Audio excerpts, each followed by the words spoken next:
Welcome. Thank you for joining the video of our Hello and Highlights presentation.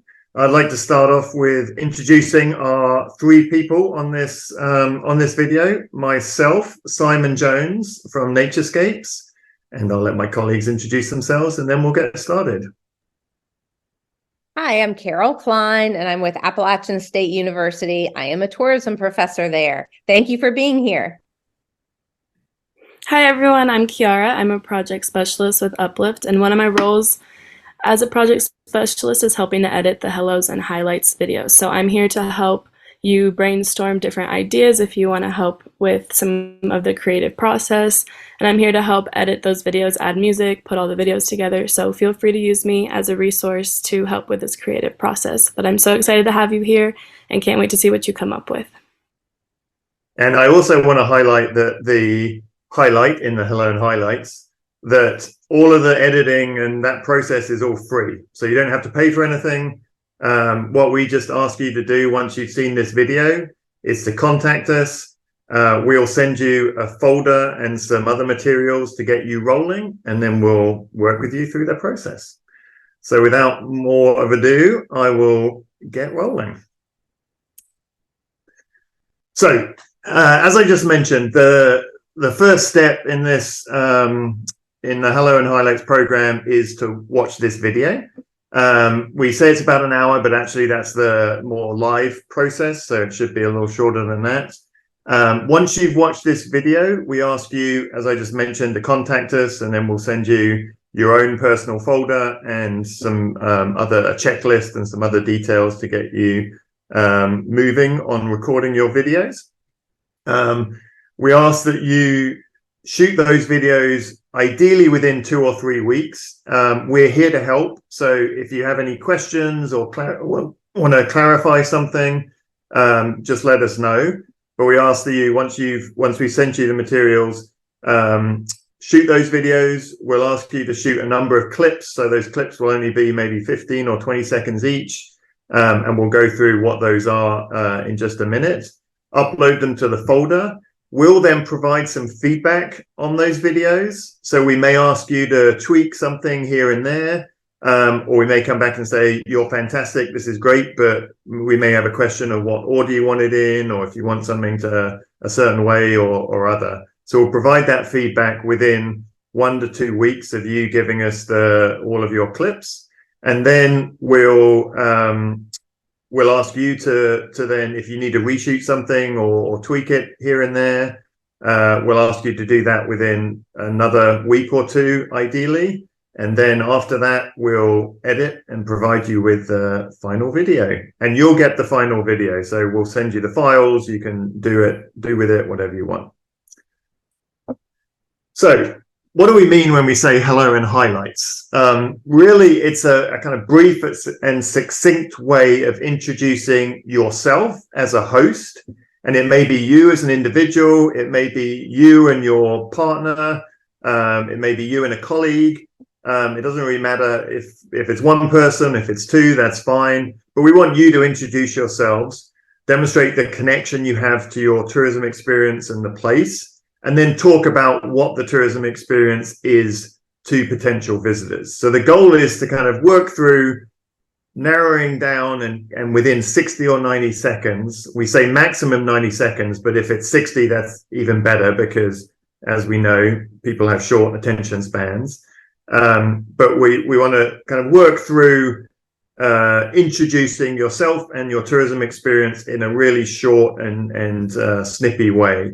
And it's also good practice beyond just the video that you'll get.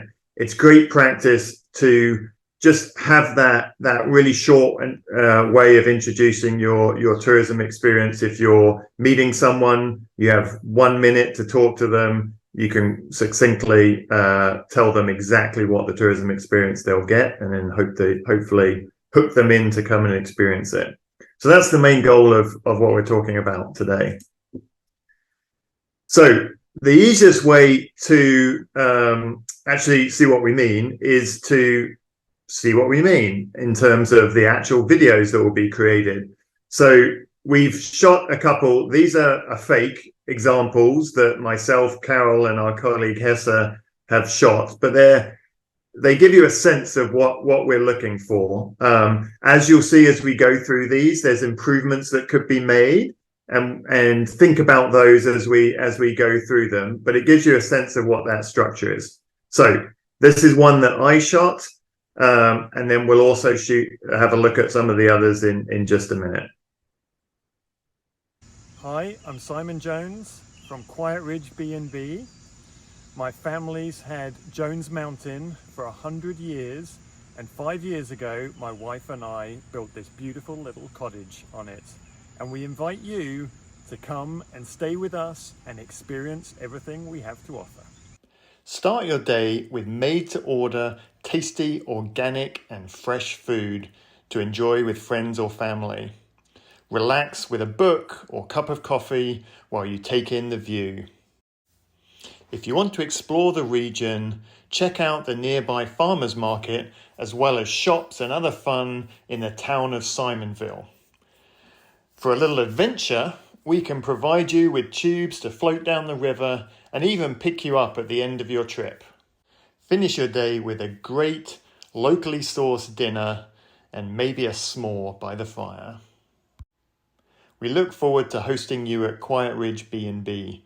Please check out our website or connect with us through our social media channels at Quiet Ridge B&B.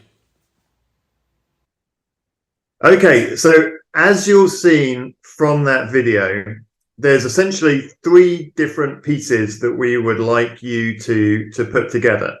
The first is an introduction, and that we say a maximum 30 seconds. It could be shorter if it can fit within a shorter period of time, but we want you to really highlight these 4 major things. 1, introduce yourself, or you and your partner or someone else that you want to be hosting the video. Introduce the name of your organization, obviously. Give a very short description of what your tourism business does. So you're a kayaking operation, you're a B&B, you're a farm tour, not more than a sentence. And then one thing that connects you to that place. So as you saw from mine, I haven't actually been here 100 years, as you probably can tell by the accent, but the history my family has in my make-believe bed and breakfast, or it may be your connection to your background as a bird watcher and ornithologist, and that gives you a step up essentially as a bird guide in the forest. These kind of things, that one like connection with you and the place, or you and the experience you're going to offer. Then the description is getting more into the content, the experience that you're going to offer. And as you saw by mine, there was a couple of different experiences that could be offered. I wanted to show them the B&B itself. I wanted to show the visitor the local town, and then an activity they could do. So you can do these short little videos. Again, obviously depends on your experience, and we'll splice it all together into a description of what it is you offer as a visitor experience. Now, you don't need to shoot the narrative, the description part over those videos. You can, that's fine. Or if you'd like to do what I did, which is put a narrative over those videos, you can also record that separately, and we'll put all of those together. Also, everything we described today are guidelines. If you say, I want to be really creative and I want to start my video with a 15 seconds panning shot of this beautiful scenery, and then I'll come to myself and introduce what the tourism experience is, that's great. If your creativity is wonderful, you tell us what you'd like to do and we'll work with you to put that together. But these are really just kind of some guiding principles that you can either work with or work around depending on your needs. And then the last piece is the invitation, and that can be really short, maximum 15 seconds, but it could be 5. And there we really just want either, it can be a scenic shot, it could be you just saying, well, we'd love to host you, please come, or something to that effect. And then what we'll put in the video is your website, your phone number, however you want them to actually act once they watch the video. So the first two pieces is pulling them in and getting them excited. That last invitation piece is how then they can contact you so that they can come and experience the tourism product you have. So those are the three pieces of the videos that we'll put together. And that's not three videos. It may be in the description part, it may be multiple videos, but ultimately it'll all come together. And then here we have another example. This is Hesse's example of a kayaking trip. So we'll have a look at that and then move on. Hi everyone, my name is Hesse Valle and I'm the owner of Kayakers Kayaking. We have been in business since 2005, providing all the equipment needed to explore all the nooks and crannies of the Oak Island Sound. Today, I'll take you on a short trip to show you all the fun and interesting outings you can have. Let's go! From the kayak to the paddles to the life-saving life jackets, come visit us at Kayakers Kayaking. We got you covered.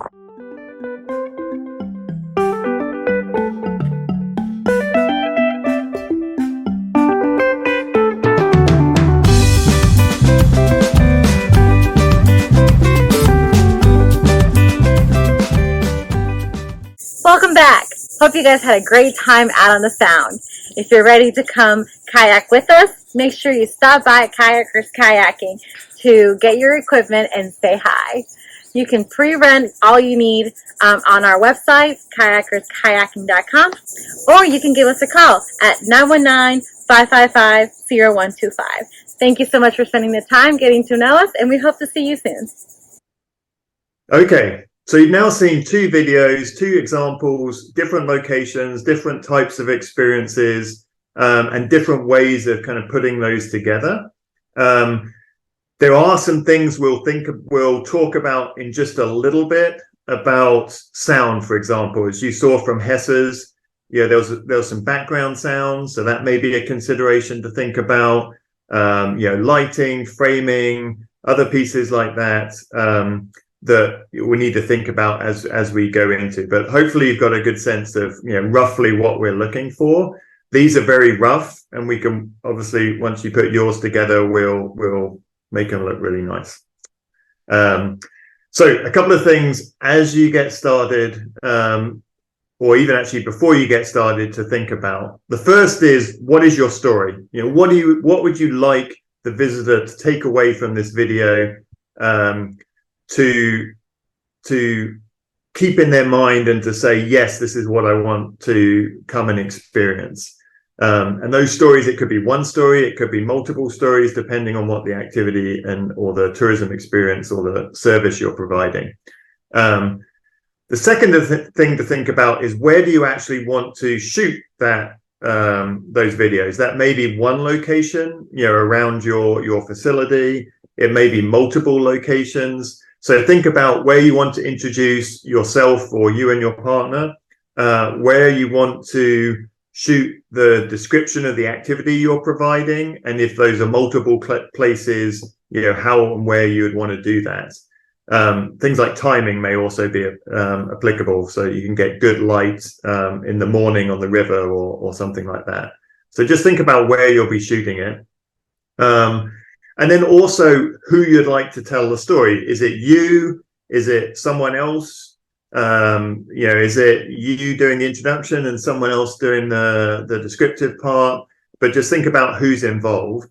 And then ideally, you also have someone that is actually holding the camera. So this entire program is based around you being able to shoot a video with your iPhone or your Android, but really just using your phone. But ideally, you have one other person, it can be a family member or a colleague, that's actually holding the camera while you're in front of it, or you're holding the camera and they're in front of it. So think about who else is involved in doing that as well. Okay, so with that, once we've got that kind of broad context thought through, we also want to think about what you're going to say. And the best thing here is just sit down, quiet place, don't even think about a camera or phone or anything else. and start to write down what you actually want to say in those components of the video: the introduction, the descriptions of the different tourism experiences you're offering, or the one tourism experience you're offering, and then that final invitation or wrap up. And there's a couple of different ways of doing that. Myself, I prefer to just take notes. So I thought, when I was putting my video together, I thought through, okay, what do I need to say when I'm introducing? And I just put a couple of bullet points down. Then I thought through, okay, what are in my case, the 4 different shots I wanted in the description, and what did I wanted to say when each of those was being shown. And I just took notes, broadly, this is what I want to talk about, and talk about, A, B, and C. But other people, like Hessa, our colleague, she likes to write it all down in a narrative and write out that script that you're going to say for each of those components. And there's no right or wrong way. You can do whatever is most comfortable for you, or if you have a different way of approaching this, that's absolutely fine as well. But the key is just sitting down and kind of writing out and thinking through what you're going to say during each of those segments of the video. Then we suggest that you share that with a friend, a family member, a colleague, and just get a second opinion and a second brain looking at what that information and what that will be, essentially. It's always good to get 1 or 2 other opinions, and they may have slightly other thoughts of how to approach it, which are great to tweak and adjust your description as you kind of think through that process. Then the next step is practice it without a camera. So it can be your living room, it can be some other quiet space. Don't have a camera anywhere near, but just imagine you're presenting to the camera, or even just presenting to someone else that in an elevator is asking you about what it is you do and what it is you offer. And just talk through each of those segments: the introduction, the descriptive parts, and the conclusion, or that invitation piece. And that'll give you a sense of, okay, is it too long? Is it too short? Am I not covering something I want? And it will help you just to kind of tweak and adjust the content that you have in those descriptions and how long they are. Then once you've done that and you've kind of tweaked and played around with your narrative, then we ask you to practice in front of a camera. Now that can be in the location that you're actually shooting the videos, or it can also be in your living room.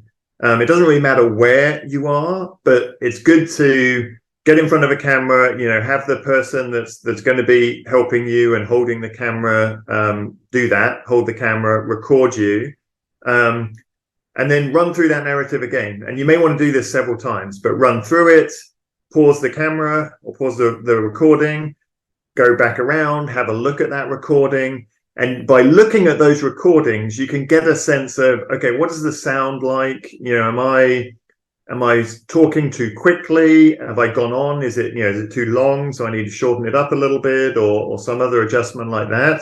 And it'll also help you to look at framing. So, where do I want to be standing in the picture, or how do I best want to stand within that frame of the recording? And practice that as many times as you feel comfortable with. Then the next step is actually go to the site or sites that you want to actually shoot that video in. And before you do the final video, we ask you to practice it at least once. And that is essentially the same principle. So go to the location you want to shoot it in, have it, record it, give your narrative, do that, stop, go back around, look at that video. Ideally, look at it in the quietest place possible. So if you're outside, maybe even go back inside and look at it, because then you can hear the sound. You can't, sometimes you might not appreciate that there's other sounds around, and it's good to just listen to what the recording sounds like. It also helps you to frame yourself in the picture.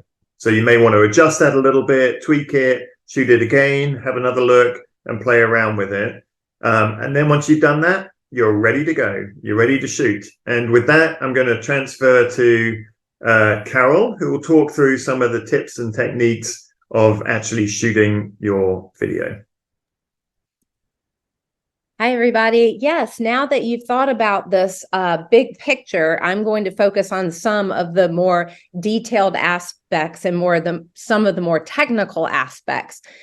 So as Simon said, thinking about where you're going to begin, what's that first visual that you would like people to see when they're being introduced to you and your business or site or attraction, and also the larger destination that you're in. Do think about the lighting, and we're going to be talking a little bit more about lighting. In the end, spoiler alert, in the end, if you go through the steps that Simon was saying and you are taking still shots, but also practice videos, you can look at the lighting yourself, you can review your work, and then make adjustments as needed. The bottom line is, if you practice things up front and make the adjustments by adding a lamp here, turning your body a little bit there to eliminate a shadow, you're going to be the best judge of how that looks. Setting the camera exactly where you want it in terms of depth, but also where you land in the frame. I'm really good at kind of acting things out and with my phone and my hands and my body. So you'll see me doing that for the rest of the presentation. And then before you send us the clip, if you would like to trim off the end, the beginning and the end, and send it to us, that'd be great. But if you want to just send us the whole video, that's fine as well. Sometimes when you're filming yourself, you may hit record and put it down and then go walk to where you want to be. So for example, if you want to trim that off, you can do so. If you want Kiara to trim that off, she's an expert at that. I love this slide. Who doesn't like pictures of cute dogs? When I look at this slide, I've looked at this slide many times. And when I look at this slide, my eye is automatically drawn to the left. It's automatically drawn to the image where the dog and the background has a natural contrast. My brain likes it better. It's easier to see. It's clearer to make out the difference between the object of the dog and the background of the grass. The picture on the right is fine. It's still the same cute dog, and the floor is nice. There's nothing wrong there. But the dog, we just lose the focus of the dog. And if we think about the dog being a metaphor for your site, attraction, or business, or you yourself, or your town, we don't want to lose the focus on the town. Here's another example with a cute dog of things to think about when you are setting your frame. We've talked about, we've asked you to think about what do you want the visitors to see when they initially look at you? What is the background? What is the setting? What is the context of your overall video? Now we're getting a little bit more down in the details, thinking about the actual frame itself. Both of these pictures are fine. I prefer the one on the left, not only because it's a little less cluttered, well, primarily because it's a little less cluttered, but I want you to even notice that the dog's head is covering the electrical outlet in the background. Something so small as that seems to portray a message of a cleaner space, a more organized situation. I don't mind all the dog toys there, but it would be a little bit easier to look at if they were lined up. Sometimes when we're on Zoom, as we have been for years now, some of us will be in our home, our office, and there'll be a lot of books on the bookshelf behind us, or there'll be a painting or a picture on the wall. That's okay. We're not saying you have to have an absolute blank canvas. But we are saying that it's nicer on the eye, it's nicer on the brain, again, to channel that focus to the object that you want people to look at. As a professor, sometimes I'll be teaching a class on Zoom, and it's amazing what students, the clutter that they have in the background, and you're looking and you're saying, okay, I think they're in an office right now, but why is there a dirty pot up on a shelf? And so my brain, instead of listening to what they're saying, is really preoccupied by what's in the background. Again, all this it's said is to channel the person's focus to where we want it. The color wheel, I'm a gardener, and so I like to think about how colors look good with each other and how they contrast against each other. Most of you are familiar with the color wheel, so I won't spend long on it, but just to review how to use the color wheel, how to access it, and apply it to your video. If you think about the colors, and again, I'm going to use my hands. If you think about the colors that are near each other, the pie-shaped wedges that are close to each other, they look nice together because they complement each other. They're all sort of close enough in the same family that they look good. But also, what also looks good is colors that are directly across from each other on the color wheel. That contrast is also very pleasing to the eye. Now, how does this apply to you? When you are thinking about what you're going to be wearing and what the background is going to be, you will like to think about colors for a couple minutes before you dive right in. Again, all of these are really details. They're very minor issues, but adding them up together is going to produce a video you're really proud of. So we're not going to play this video here, but here's an outtake of Hessa's video as she was shooting kayakers kayaking.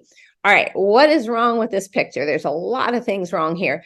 First of all, what are these logos that are on? She's got a logo on her hat. She's got a logo on her shirt, and these logos don't even have anything to do with kayakers kayaking. So for a minute, I might get confused and think that she's advertising for the companies represented by one of these logos. The second thing is she's wearing a hat which covers her face. I mean, I'm sorry if the sun is in her eyes, take off the sunglasses. You don't have to squint, just, this is only for a few minutes. So I really encourage you, it may be uncomfortable for a minute or two when you're shooting and it's a bright day. But the fact that people can see your eyes really establishes that rapport. It establishes that trust. It goes a long way. Believe me, my video had so many more outtakes than Hessa's. Okay, rule of thirds. I had referred to this earlier on. And again, I'm going to echo what Simon said. Really, in the end, this is your creative vision. So these are just suggestions. These are just things to keep in mind, but they're not, it's called a rule of thirds. It's not really a rule.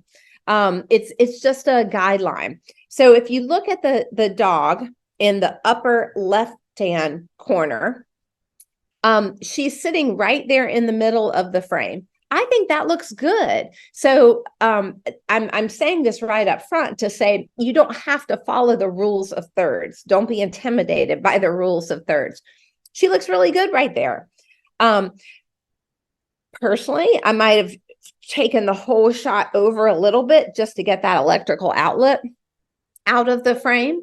But in the upper right hand frame, you can see that she also looks good because she's right along that dividing line, that imaginary dividing line that you see in the frame. So that's what the rule of thirds means, is when you're thinking about how to orient yourself or a subject, maybe you're filming a sculpture or you're filming a particular part of a house or a downtown, you can think about where to place that object in the frame. the rule of thirds just, again, provides interest. I would say it's probably more important in the horizontal lines than the vertical lines, so that any sort of landscape isn't just splitting the frame right in the middle. I told you I was going to use my hands a lot to talk about this part. Now, on the bottom, you'll see two dogs. And you'll see two different photographs of the dogs. The one on the right is being hailed as a really nice example, and it is. You've got the green contrast behind you. The back of the bench isn't quite in the middle, but the dogs are right there on the two lines of thirds. The one on the bottom left, I don't mind it so much. Personally, it's a little bit cluttered.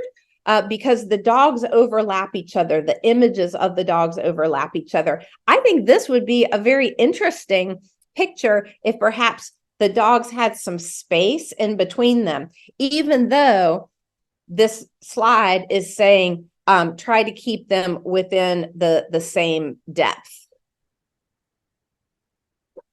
Okay, so this is just a quick slide to note that both on the Android phone or an iPhone, there are settings to bring up these imaginary third lines.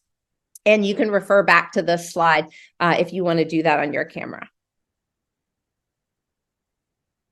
Okay, here's where I really get interactive with you. I first of all, love the old school camera images in here. What this slide is about is talking about the panning, right? Are you panning this way? Are you panning this way? Are you panning this way? There's all different, any way that you can use your phone, you can pan. And so we encourage you to think about that when you're thinking about your image, your setting, and when you're thinking about what you're trying to portray. We will show you in just a moment a few short clips from Simon's video because he used all different types of panning. So this shows just a nice simple pan. This is a pan up. And in the original video, it actually panned up and to the left to show the scenery.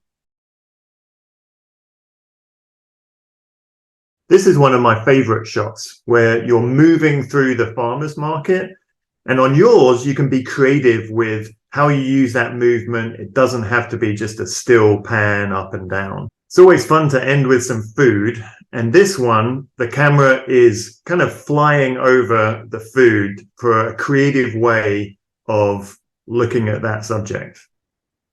So now that we've talked about different ways to pan and the importance of having some sort of movement in your video, let's just talk about framing for a brief bit before we talk about lighting and sound. It's important to hold the phone when you are recording at eye level. Also, when someone is recording you, you can ask them to hold it at eye level. You can purchase a tripod for about $20. Or you can just use the old school method of propping it up with books and leaning it against something solid. All of those work just fine. We would ask, and we do suggest that you film horizontally in the horizontal orientation. So just a word about lighting. As I mentioned before, lighting is ultimately going to be up to you. However, we do have a few suggestions. Make sure that the subject is got light on it. So whether that's a person, a cute dog, or some object in your community, make sure it has the proper lighting on it and that there's not too much light coming from the back. And sound is so important. I've transitioned outside so that possibly you can hear the birds and the squirrels and maybe some traffic sounds behind me, just for effect. But think about sound in a positive light as well. Not only do you want to minimize background sounds that are unwanted, you may want to amplify sounds that are wanted. As we travel, we tend to experience the world with all 5 of our senses, and sound is such an important one. Music, the birds singing, a babbling brook, even the clanging of pans in a busy restaurant kitchen. These are all sounds that can help a visitor envision what it would like to be there. So when you think about sounds, think about the sounds that are present that you may not want to be included, but also think about sounds that you absolutely want to be included. Kiara is a master editor, and she can edit in audio clips that you can take with your voice memo function, or just if you want to record an audio clip as a video, you can have your phone pointing at the ceiling and just talking or playing some sort of music. Kiara can even help find the right tempo and pace and tone of royalty-free music to add into one of your shots. All of this can be a conversation that we have in terms of what you would like to see in your video, what you are shooting for, and then we can assist by supporting those pieces that so that it all comes together. I will stress though that even though we're talking a lot about details and we're making a lot of suggestions, these videos, the beauty of them are that they're raw, they're authentic.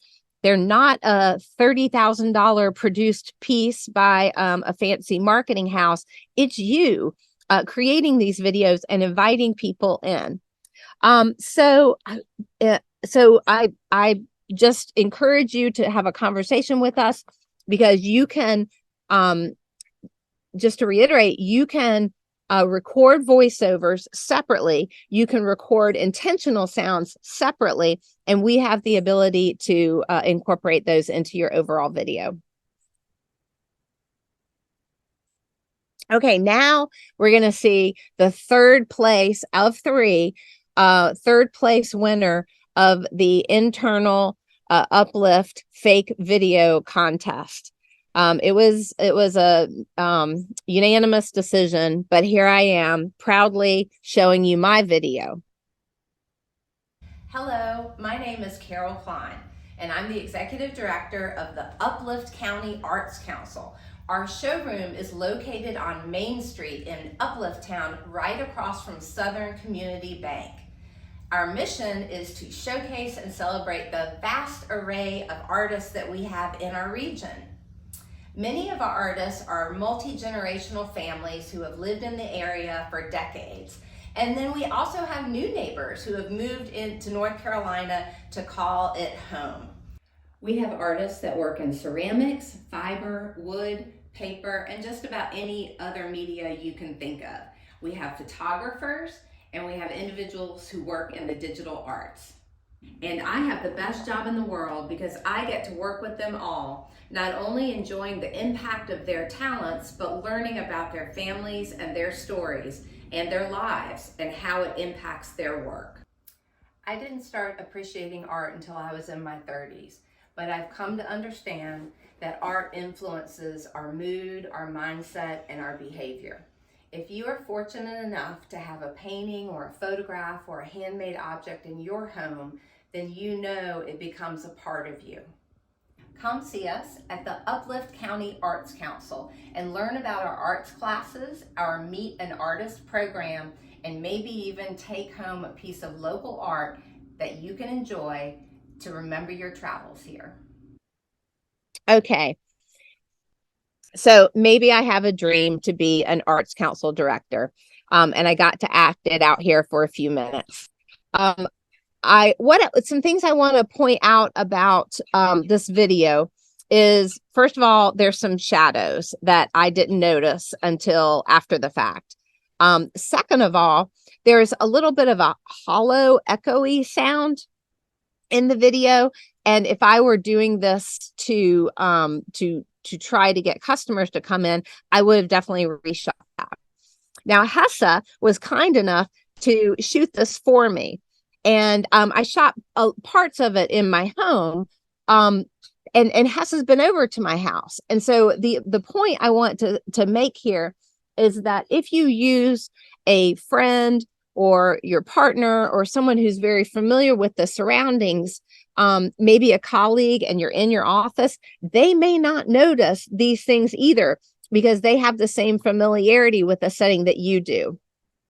Again, I'm just saying this because it's another way to emphasize: shoot, practice, look, adjust. Shoot, practice, look, adjust.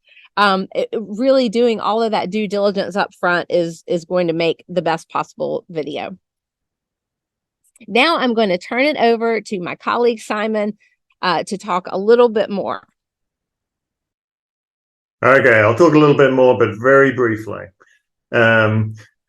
So we've talked through the specifics, the techniques. We did want to just kind of round back up to those components of the videos that you're going to shoot. We won't spend a whole lot of time on this, but we'll just run through these slides. So if you ever want to go back and just pause and look at, these are the 4 things I need for my intro, etc., you can do it. So on the introduction, in addition to those 4 pieces that we ask you to do, if you need to get the wheels turning a little bit and need some kind of questions to consider, to think about what that connection to the place is that you want to highlight, there are a couple of pointers here in these bullets that will help you kind of start that process thinking and help you think through that. Similarly, on the descriptive part, this slide, if you want to go back to it, just talks a little bit about that, the panning and the components that kind of make it a little bit more interactive and engaging for a visitor to listen to.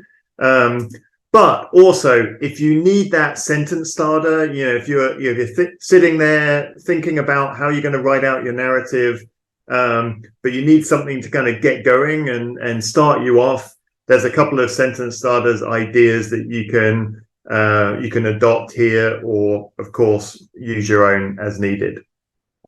And then when we get to the invitation, this really should be very short, and any information of that kind of call to action in terms of the website, your phone number, your Facebook page, any of that material, what we ask you to do is just send it to us. We'll have, once you provide your first clips, we'll have a Word document that we'll send to you that will have some of our feedback. But in there, you can also insert, or you can do it by email if that's easier, what you want in this last little clip. So if you want your website, your phone number, whatever that is, let us know, send that to us, and we'll put it in the banner at the bottom. So don't feel like you need to describe it. Just say, thanks, we welcome you, or don't say anything, and we'll just do a 5-second pan of some nice view. So now I will pass it back to Carol to wrap things up.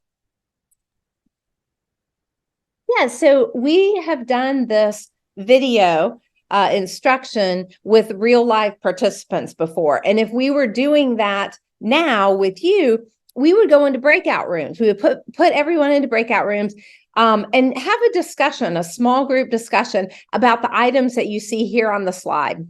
We're leaving them in the video just so you can pause here and think about these items as you start to pull together the story in your own head.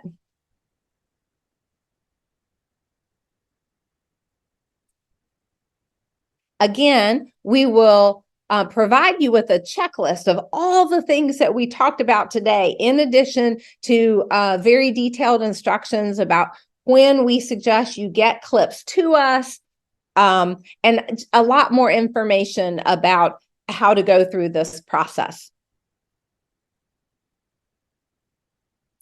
The next steps, and this is just key, the very next step is contact us. Let us know that you're interested in hearing more, or if you're ready to dive in, Kiara will send you all of the information to get started. But these are the steps that will, after you contact us, these are the steps that you'll go through. Basically, you'll be uploading your videos after you do this thinking. You'll upload the videos into a Google folder. Kiara will give you feedback on them. Simon and I and Kiara will all look at them and provide feedback. In some cases, there might be something that we ask you to tweak. Maybe there was a shadow that you didn't notice. But for the most part, we will then splice those together and just celebrate your video. The emails that you see here on this slide is where you can contact us. You don't have to do all three. You can just email one of us, letting us know that you're interested. And I think at this point, I do want to just pause and talk about the purpose of these videos. They're going to be excellent marketing for you. And as Simon said, getting used to that elevator pitch is always a useful activity.